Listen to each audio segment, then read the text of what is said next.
Salam hörmətli YouTube kanalımızın izləyiciləri. Artıq bugün sifarişimiz Qusardan tavanın izole əsasıdır. Gəlmişik izole işlərinə. Keçək sizlə işlərlə tanış edək. Demək, birinci biz gəlmişdik bura. Tavanın üstünü çornupolun üstünü izolasiya etməyə. Tavanın üstünü izolasiya etmək mümkün olmadı. İndi səbəblərini deyəcəm ki, niyə? Keçək içəri. 2 mərtəbədən ibarət olan bir mənzildir. Gördüyünüz kimi birinci mərtəbəsi betondur. Bura isti-soyuq izolasiya məhsulu vurmağa ehtiyac yoxdur. Betondur. Betondur demək deyil. Tavanda beton olarsa problemdir. Problemdir nə mənadır? Çünki isti-soyuq saxlaya bilmir.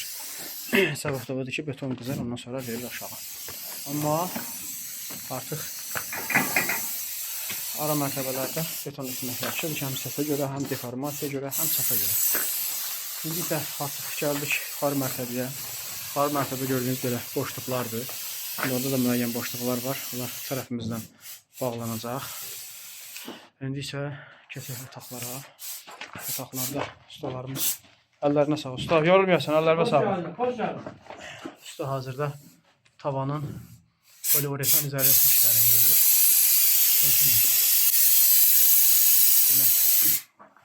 Kənarlar tamamilə bağlanır. Qıraqlar da bağlanır. Yəni qeyri-sabit hava axını heç bir halda bu mənzilə daxil olmur. Poliuretan izolasiya məhsullarının tavanlarda isti-soyuq əmsalı yüksəkdir. Yüksək olması bir neçə səbəbdən irəli gəlir. Birinci səbəb budur ki, qeyri-sabit hava axını buraxmır heç bir halda. Yəni çöldə külək olsa da bəzi evlərdə görürsən ki, içəridə lüstrlər yerlənir, tavanlar yerlənir, pərdələr yerlənir. Pərdələrin yerlənməsi çox vaxt pəncərələrdən olur, pəncərə boşluqlarından olur. Amma əsas çox tavanlardan gəlir. Yəni tavanlarda çox belə boşluqlar varsa, fikir versiniz bunu aradan. Bura daşını da vurmaq olardı, amma gərək ki, iki tərəfdən membran vurulsun, həm üstdən, həm aşağıdan. Çünki belə tavanlar çox vaxt yenə də gördüyünüz kimi qeyri-sabit hava axını daxil olur.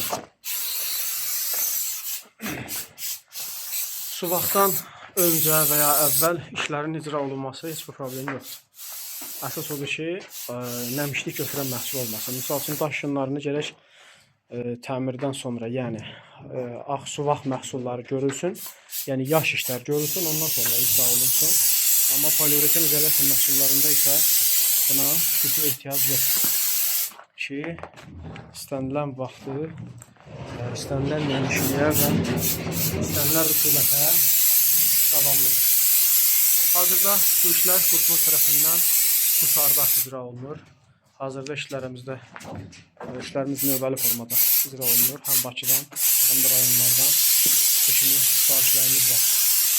Düzdür, yerləri biraz təmiz deyil, amma bunun xüsusi bir aidiyyəti yoxdur, mane olmur. Əsas bizə lazım olan ayaqaltılardır və əsas odur ki, əlimiz tavana çatır və işləri sağlam formada təhvil verməyə çalışırıq. Belə hörmətli izləyicilərimiz bizim işlərimizi YouTube-la yanaşı Instagram, Facebook və TikTok səhifələrindən də izləyə bilərsiniz. Allah'a əmanət olun. Yeni layihələrində görüşmək ümidi ilə 114 İzolasiya Qrup Qusarda.